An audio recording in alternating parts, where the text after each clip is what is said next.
I watched this and I was confused that these words were coming out of Alex's mouth. Really bizarre to me. So we can go through this. Has anyone else seen this video? It's a bit weird to me. Waste any more time. What do you think is the best argument for an animal's right to life, i.e. arguments against killing animals for meat rather than arguments for the humane treatment of animals? This subject can be a bit of a sore point, not just between vegans and non-vegans, but also between different kinds of vegans, and certainly between vegans and vegetarians or welfareists. It's this idea that, look, what does he actually mean about different kind of vegan? This is why it's like difficult. Like, I was really happy, obviously, that he's gone vegan, and his speech at like vegan camp was brilliant. But we see this from new vegans a lot, that they fall for the whole, oh, there's loads of different kind of vegans. And they'll say, like, you know, dietary vegans, you know, health vegans, environmental vegans. It's like, no, Alex, there's vegans. It's a philosophy. It's, you know, it's concerning animal rights. Like, you can't be a health vegan.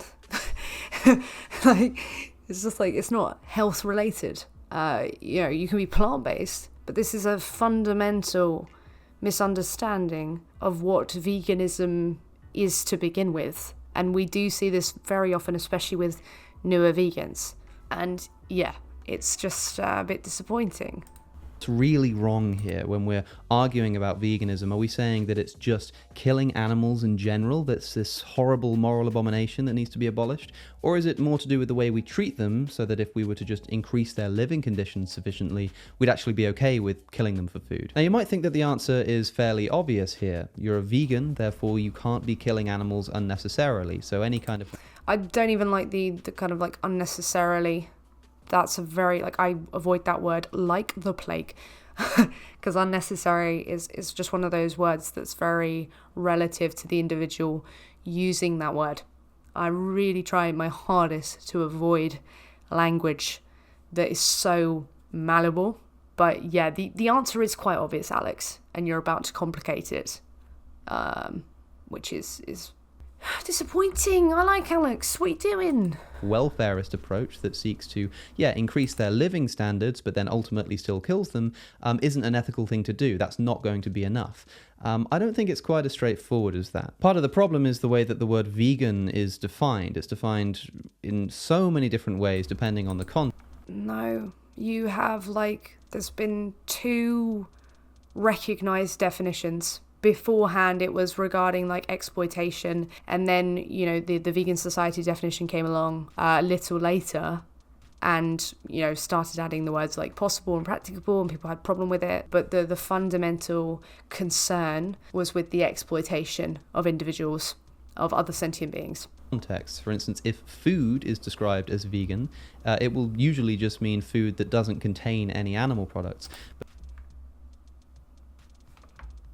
Alex, what are you doing? But if a person is defined as vegan, it's someone who doesn't eat those kinds of food. But if someone is an ethical vegan... Yeah, like, it's the same, like, that's not how it's, like, defined. That doesn't... So, like, for example, like, you could have halal. Like, halal means a very specific thing, but then you have halal meat, for example. It doesn't suddenly mean, oh, the word, the idea is completely different. It's just showing, oh, this is, you know, typically with language, we're always finding ways to shorten language so that we can quickly and efficiently understand what it is that, you know, something is, so that we can get on with our lives. Language is, you know, utilized in that fashion. So that it doesn't suddenly mean something different. All it's telling you is, if you are this is acceptable for you. It's the same with halal, kosher, you know, and so many other terms you could look at in the field of language. It doesn't suddenly mean just because you say, oh, this thing is this, that suddenly it means something different. It's just telling you, oh, that's acceptable for that. What does he mean? It means so many different things in different cultures. No, Alex, it means the same thing. What? Oh. And it's somebody who maybe seeks to minimize animal suffering, but if someone's an environmental... No, hang on. an ethical vegan, then it's somebody who maybe seeks to minimize animal suffering. But if Why is he using the word suffering? Veganism is not about suffering. It's about rights violations, exploitation. Like, what do you mean? Why are you bringing suffering into this? This is so strange. It's like, because then by that logic, if you kill, an animal in their sleep, that's fine. No, because then you've still violated their rights. You've violated their autonomy, regardless of whether or not they suffered during the process. That's why we're concerned with rights, Alex. So you can't get away with murking individuals if they're not paying attention.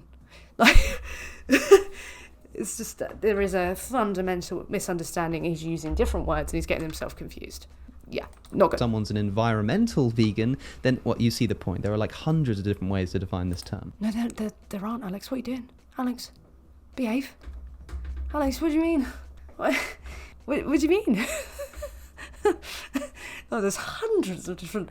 Now's not the time to be hyperbolic, Alex, when we're talking about one thing. Veganism. Vegan. You know the definition. What are you doing? That's why I'm always fairly careful when I make videos about veganism and give talks on the subject to explain exactly what I mean. I've always used a definition quite similar to the vegan societies, that veganism, ethical veganism as I see it, is a minimization to the highest extent practicable of all forms of animal suffering. Now the vegans... Yeah, so it's not using the same... He says similar, but that's not similar, because you're going down the route of suffering. The recognised definition goes down the route of exploitation. These are two very different things that lead to very different outcomes if held consistently. Society includes the term exploitation. I think this is potentially quite a vague and unhelpful term because it itself is a term that has myriad definitions. Right, one, you could say that about loads of things, especially suffering. Alex, I would argue, I'd make the case that suffering as a definition is more loose, more malleable than exploitation. Oh my god. Like, exploitation, I haven't got the definition right in front of me, but as far as I'm aware, it's to use another individual, usually not in their best interest, for one's own gain, typically without their consent. That's what I would garner exploitation to be. Yes, it's difficult because people will say that some things are exploitation where others might not necessarily see it, i.e. when people argue for socialism versus capitalism, exploitation will be used in context for one individual where the other person will not see that as applicable. However, to replace that with suffering, which is even more difficult to determine.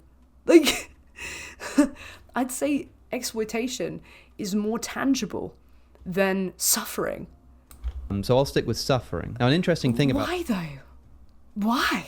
The definition that I've given here, a minimization of animal suffering, is that as long as the animal doesn't suffer, it would seem that whatever you're doing accords with this definition of veganism. So there's some argument to be made that if you did have an animal who lived a perfectly good life... This is why your definition sucks and you shouldn't use that one. You shouldn't use that word in there. Because, yeah, you could make the case that if you kill people as well, in their sleep, they didn't suffer. Alex, I don't want that world. I don't want that. I don't think you do either. So don't do that. Don't do that. What are you doing? Don't, put it down. Don't do it. Potentially a net positive life, so it's a good thing that they came into existence, and then you killed them genuinely painlessly.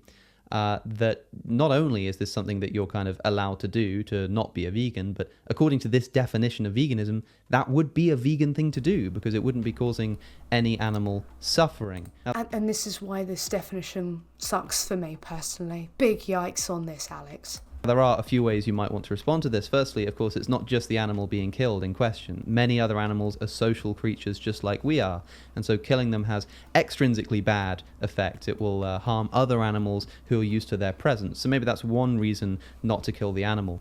It's worth noting this would not give the animal the desired right to life. It would give other animals a right not to have their specifics killed. So hang on, so how come an individual can't have a right to life, but other animals can have a right not to have others killed? That doesn't make sense to me, sorry. Am I too small brain for this conversation? How can an individual have the right to not have others around them killed, but that same individual would not have a right to their own life? Am I having a brain fart? Am I just a ding-dong? Did my brain not enter the door with me this morning? No? Is he just explaining why it's a bad definition? I think he goes on to try and justify it, but I'm pretty sure it was pain. But I think a potentially more helpful way to think about this is to substitute in a human being. If you're ever having trouble overcoming some kind of vegan ethical dilemma, it's often helpful to put human beings in the same position. I definitely agree, because we are also animals, you know? There's no morally relevant difference between them and us that would, that I can find so far. Can you? Can you find it?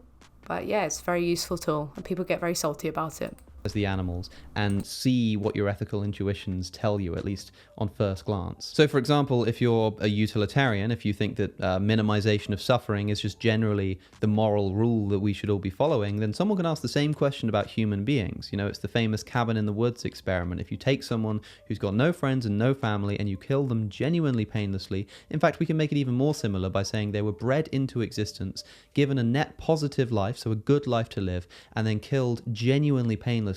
Have you done something wrong? Now, most people's ethical intuitions scream that, of course, there's something wrong with this, although utilitarianism has traditionally been quite a difficult theory to reconcile with this intuition that most of us share, that this would be wrong, because how can it be wrong if morality is just about minimizing suffering and this person's death doesn't cause any suffering? So if you want to say that, yeah, you'd be fine with killing that person in the cabin in the woods, then hey, you're being consistent, so you've got that going for you. But I think most people would want to listen to their intuitions to at least some extent and say, well, I'm convinced that it's wrong to kill a human being in that context, even if it causes no suffering. So maybe suffering isn't the only metric involved. And in that case, if you have an animal and you're killing it, even if there's no suffering involved, there might still be a problem with that. I just think we need to be consistent. And the questioner asks about the best argument for an animal's right to life. We're going to have to be very careful if we want to apply a concept. So this is the thing, he doesn't seem to answer. Maybe I've forgotten about something that follows. But he just explained how his argument would make a really bad case for animal, not for animal rights, because he doesn't seem to believe they have a right to life, but it would make a really bad case for why we ought to be, not exploiting and killing animals. Because he just said, right, am I brain farting? But he didn't explain. Maybe he does. Okay, I'll get rid of this bit if he does. But he just seemed to explain why that was a bad thing to say. Because he's like, oh, well, maybe there's, something else going on. Because it's not just suffering. Because, we typically wouldn't want to, think it's right to kill an individual in a cabin in the woods. Like, no, we wouldn't. So maybe there's something else going on there. Exactly, Alex. How about rights? I think that's what's going on. You know what I mean? Pain. Concept like the right to life to non-human animals, I'm not even sure that it can practically work. The reason for that is that we might think that it's wrong to kill non-human animals, or that we should minimize it as much as we can, that it's generally a bad thing, fine. But if you have a right to something, that implies a level of inviolability. That's what distinguishes a right from other kinds of moral prescriptions, is that if you have a right to something, you essentially have an inviolable claim over that thing. And it doesn't matter what the other circumstances are, this thing doesn't get violated. That's what a right is. So in a human context, we have this thing called the right to life, but already this is an incomplete way of formulating this right, because if we do have some kind of inviolable claim over something, it's not as simple as life, right? Because I have a right to life, but if I intentionally threaten your life, and the only way you can stop me is to kill me, then presuming that I'm not justified in threatening your life, you're able to kill me. Right? But if I have a right to life, doesn't that mean I have an inviolable claim to my life that you can never violate, no matter the circumstances? Well, realistically... Well, no, because, if we're, in a situation, as far as I'm aware, right, rights come from a place where civilization's built, we come collectively together to meet needs of given individuals, we come away from natural law as much as possible. Like right now, I'm in a room, I've got lights on, I'm defying natural elements, I'm in a warm house with heating, and for that, for these things that mean I'm no longer out in nature having to just do what I do in order to survive, I then have to participate within the society, and within that society, I am respecting the rights of other individuals, and I'm having mine upheld as well.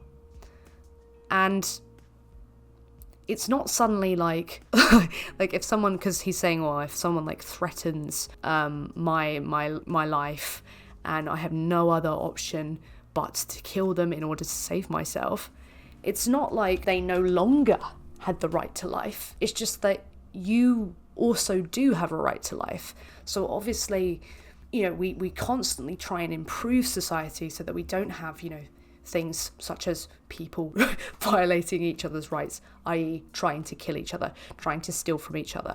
But unfortunately, we do have these cases where rights end up being violated, and, like in that situation, no matter what, a right is going to be violated because someone's come into the house, someone's going to get killed, okay, in this scenario. This is a problem. Like, even if it is the case that this person has a right to life, well, so does this person. Well, that one's trying to violate their right. You know what I mean? They're trying to take that away from them. What are they supposed to do? It doesn't suddenly mean, oh, well, rights don't exist.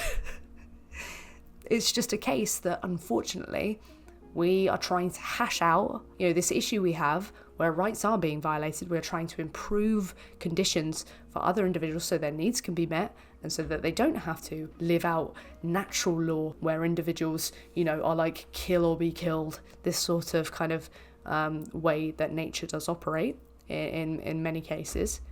It's just like, I don't get it. What?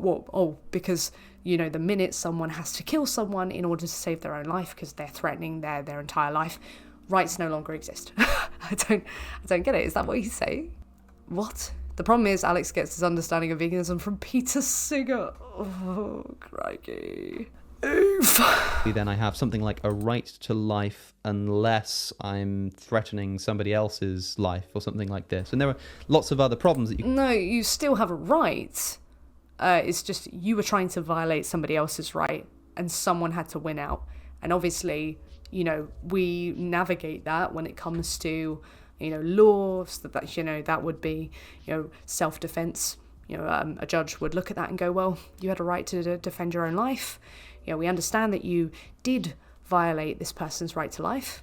They are dead. The outcome is the same to them.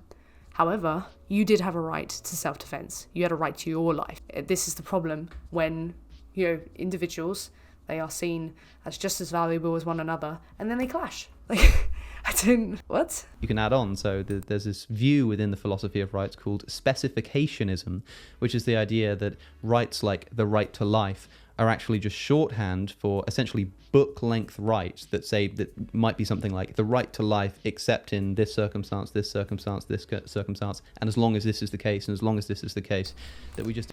It doesn't mean... No, because, then you could say, oh, okay, well, if someone... Because that in that view, so you could just say then, oh, right to life, unless someone comes on my property, then I can shoot them in the bum and kill them. That's not how it works. You've got to exhaust every option.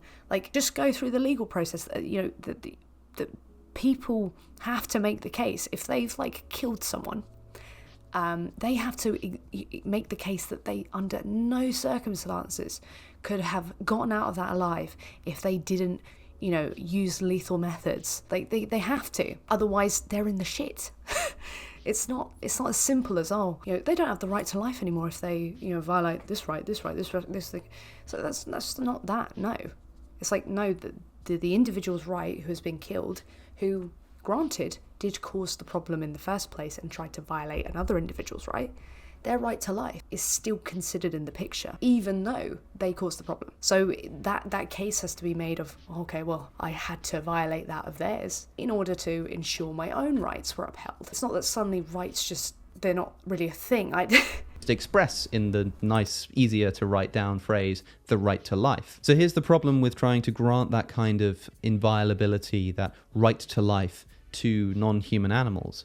As things currently stand, and this might not be the case in principle, I'm not really sure, I wouldn't want to say either way, but certainly in practice, it is currently impossible, it's not possible, to avoid killing animals in the production of food for human sustenance. It's not impossible. It's just very impractical at this point, because there are methods that you can look at. Fisher and Lamy have done a piece on this about the reduction of crop deaths. This can be done. You would implement methods such as indoor vertical farming, things like that prevent animals from actually coming in facilities to be able to be there in the first place when harvesting is occurring. So it's not impossible, it's just highly impractical. Right. Now, of course, we can eat plants, but do bear in mind that growing plants, or all plant-based agriculture, involves animal death, not just from pesticides and habitat destruction, but also like the effect of transporting. But human deaths are involved in animal agriculture as well. That doesn't suddenly mean that humans don't have a right to life. Am I just a dafty?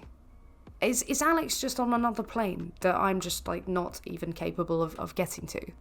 Like, what? Food, the environmental costs, all of this kind of stuff.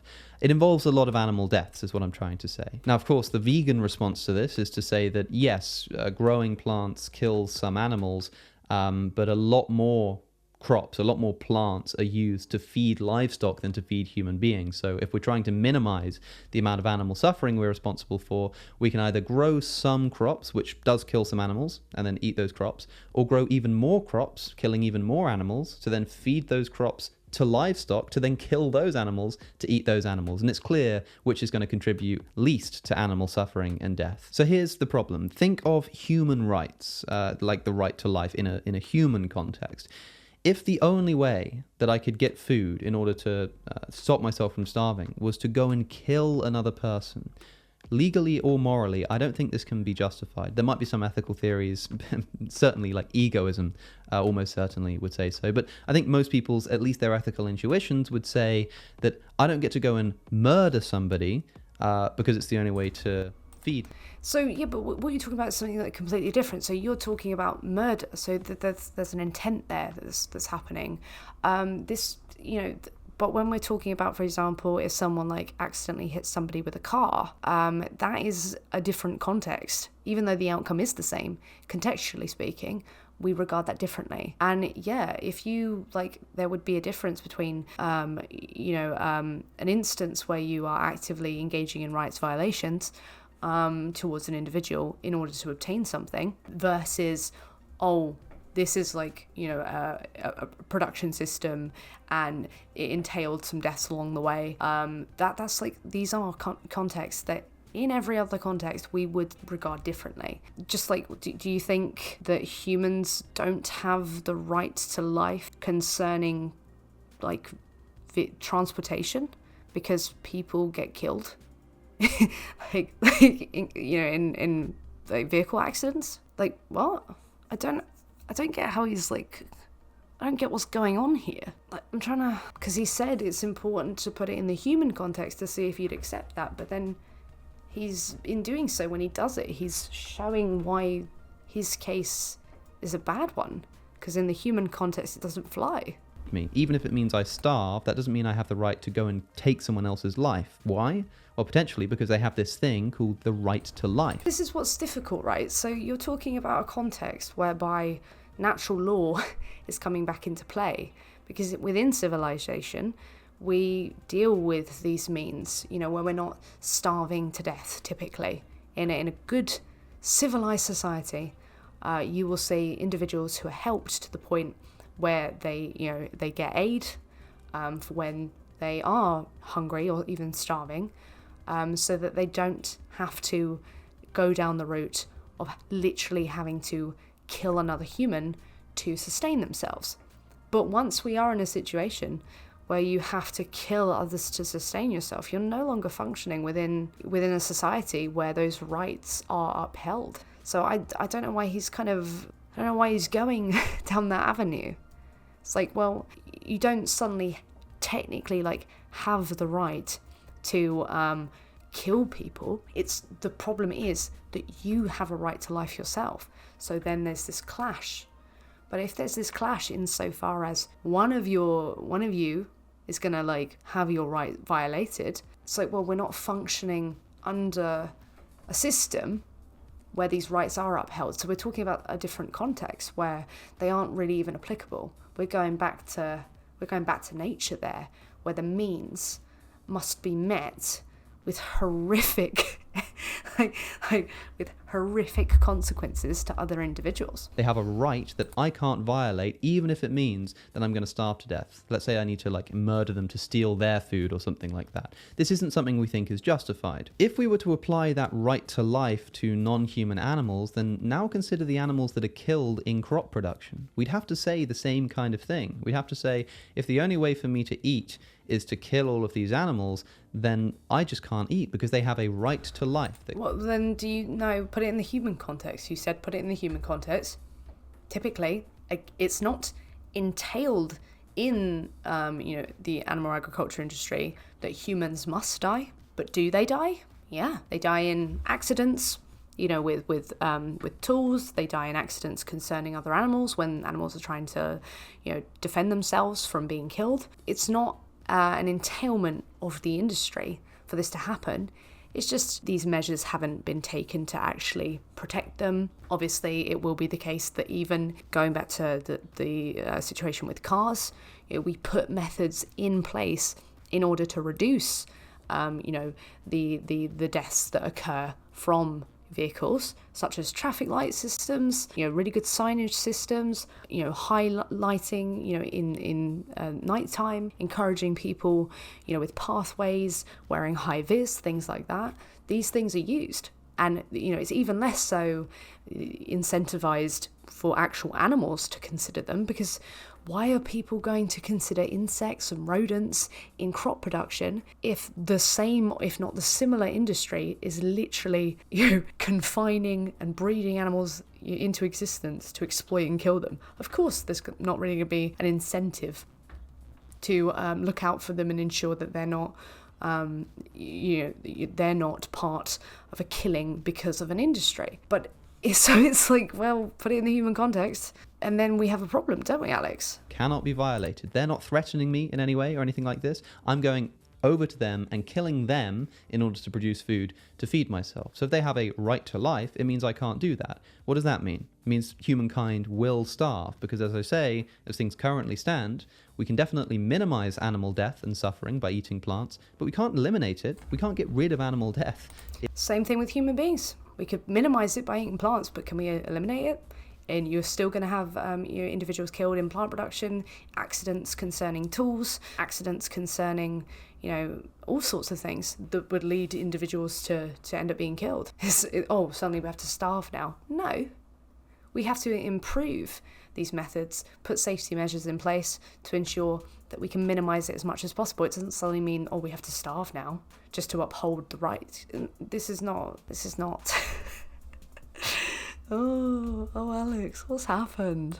In even just plant-based agriculture. So if they had this right to life in the same way that humans do, we'd be in big trouble. So you could just say that they're not... No, because we're not in big trouble when it comes to the human context, are we? So why would applying the same thing to other animals suddenly land us in big trouble? Because you've just demonstrated how we're not in big trouble when it happens to humans as well. Am I? Can someone literally tell me? Like, what's... Non-human animals' right to life is a different kind of right to life to a human being. Why does it need to be? Because you've just demonstrated how even if it were the same with human beings, we wouldn't have that problem. We would navigate around it and understand, those rights still do exist, and we have to, concern ourselves and consider those as much as possible. But obviously, we cannot fully. That is an issue that we need to hash out as much as we possibly can. It's almost as if, the definition that we have in place for other animals is something that, is quite compatible with how we consider, human beings. Maybe in a human context, I'm allowed to kill you only if you're threatening me, but in a non-human context, I'm allowed to kill you just if it's necessary for me to survive, or something like this. But it's not about being allowed, it's about the fact that those rights, they end up, being lost to the ether because we're no longer functioning within civilization. It's broken down to a point where, something's gone wrong here. It's not that you're suddenly allowed. You know what I mean? That's why I struggle when people go, is it justified? It's like, it's difficult to, use that word, because it's like, we're talking about within civilization. You know what I mean? If you're going to do that, then you're going to have to offer an analysis of rights that explains why one creature has this kind of right and one creature has this kind of right. And I think it also muddies the term right to life and makes it vague and essentially something that changes depending on who it applies to. The whole point of having this system of rights is that, for instance, in human rights, the idea is that if you're a human, you have this right. That's it. No questions asked. Simple as that. If you start saying, well, you get this right and you don't get this right, and you kind of get an adapted, different kind of version of this right, the whole functional purpose of rights is thrown out the window anyway.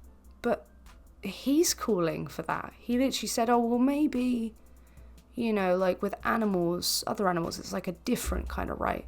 No, you have the right to life, but when we're working within, a society, we uphold those. So, if there is an individual human or another animal who cannot comply with that, then we work around that. We put like safety measures in place in order to ensure that they don't violate the rights of other individuals, i.e., if an individual cannot adhere to upholding the rights of other humans, then typically people will lock them away from other people. So, yeah. So I don't really think it's probably a helpful thing to do to argue that animals have a right to life, certainly not in the way that humans do.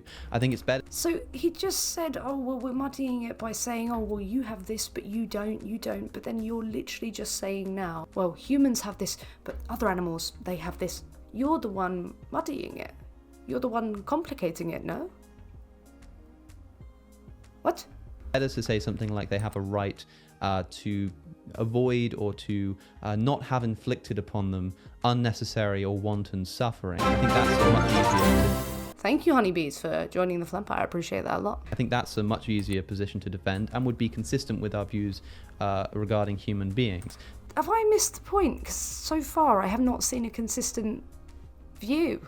I'm starting to think, really, like, has Alex successfully gaslit me? Because what? How is that easier? Or how is that even consistent? Like, when you put it to a consistency test, you demonstrated that, suffering is not the component that we're interested in because, kill a cabin in the, a human in a cabin in the woods who has no relatives who would be affected by their death. No, that'd still be wrong, even if they didn't suffer. It's like, suffering is not the component then, is it? So this definition you're using instead doesn't make sense. So I haven't seen a case for why this is the way to go and why I should ditch the exploitation route. If you really do want to cling on to this idea that non-humans have a right to life in the same way that humans do, I think it's going to be a bit tricky, but you've got two options, maybe, that I can think of. One option is to treat human rights in exactly the same way. So you might say that my neighbor has a right to life, but one of the exceptions or one of the specified conditions of this is that if I'm starving, I'm able to go over to them and murder them in order to take their food and feed myself. That would be consistent with what we do to animals in crop production. Does he just not understand what rights are? Is this what this is? Like, what do you mean? Like, that's not how it works, and that's not how it needs to work to give animals the same right to life. Like, what are you talking about? Production, where we kill them in order to feed ourselves. But I think that's a tricky position to hold, that my neighbor can have a right to life, but one of the specifications of that right to life is that if I'm starving and the only way for me to eat would be to go and kill them, that I'm able to do that. So that's option one. The other... That I'm able to do that. I mean, you're always able to do that. That is something that you can do. But it's not, it's not justified. And if you do it, if we are in these situations where you are at a point where that is the only way that you survive, well, you're no longer functioning within the society that upholds those rights. So I think he's... Buns for Frank Tufano's supplements so your mic isn't sound deficient. Thank you so much. Oh yeah, Frank Tufano, Mr. Look, if you eat animals, then you don't even need supplements, bro. Like these loser vegans, I know that I have, the biggest supplement drawer that you're ever going to see in your life, but forget about that. We won't talk about that. But thank you so much, Jameson, for being so kind as to tip £5. I appreciate that a lot. I think he's saying rights are not a tangible thing. Well, no, they're not. They aren't. You can't see them. You can't put them in your hands. It doesn't mean that we don't have a right to life. It doesn't mean that we can't assign a right to life to an individual. But yeah, it doesn't need to be tangible in order for it to be a good system, for it to serve a function and do it effectively. So I don't know what it not being tangible, what that detracts from it being something that's incredibly, ironically, solid as a system. Other option, of course, would be to become a Jain or a fruitarian or whatever it is they call them, the kind of people who just don't kill animals in any context. In its most extreme formulations, these are the kind of people who will stare at a tree and wait for the apple to fall off before eating it because they can't yank. Is it just me, or has he not actually made a case for an alternative? You know what I mean? I don't think he's made a case for an alternative. It's like, well, you do neither of those things, and you can still uphold the right to life. It's just understanding that if it's gotten to a point where someone else's right, is up against someone else's, their right to life. Because obviously if you're, when he's talking about the right not to starve, he's not actually talking about that. He's talking about the right to life, because if you starve, you die. If we are in a situation where that happens, we're no longer functioning within society. That's a problem. Something is happening, like a famine or something that a civilization has been unable to meet the basic needs of the individuals within it. You know what I mean? So it's different. I don't understand. Yank it off because that would be, I don't know, a violation to the tree or whatever it is they think. I wouldn't recommend this line of thought, ladies and gentlemen, because you will become malnourished. Being vegan and being a healthy vegan is perfectly possible, but it can be quite tricky, certainly depending on where you live. Trying to do it without being responsible for any animal death, including animal death in crop production, is completely unrealistic, and you will end up being... And unrealistic for human death in that production as well. Doesn't suddenly mean those individuals don't have a right to life. Just means, an accident happened. Something happened. They were in the wrong place at the wrong time, kind of cliche. That doesn't suddenly mean rights no longer exist. Being malnourished and ill and probably dead. So I wouldn't recommend that one either. I'd probably go with the first option. Do you ride Goofy or... And that's it. It's just so strange, no? Is it just me, or is that weird? I didn't like that. I was unpleasantly surprised by that. Forgive me for my smooth brain. Okay?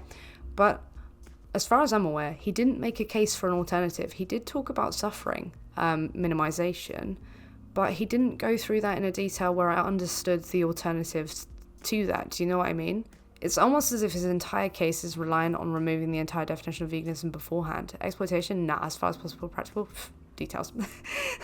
I know, it's of course, then, you have to change the definition. That's what he did at the beginning. He was like, well, I go by this definition, and this definition would actually permit killing animals. It's like, okay, good thing that's not the definition then. Hey.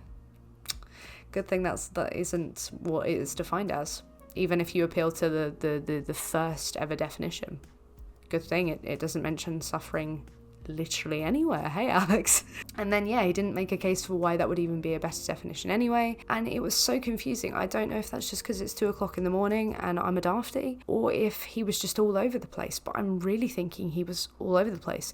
You know when you're so confused by something because it makes that little sense? That's how I feel right now. It doesn't make sense. So, it's a shame. Don't know. This is the problem with newer vegans. They come along, and especially someone with a massive platform, they come along with authority, with these issues that they haven't actually properly hashed out. You should have had more conversations regarding this, because I just,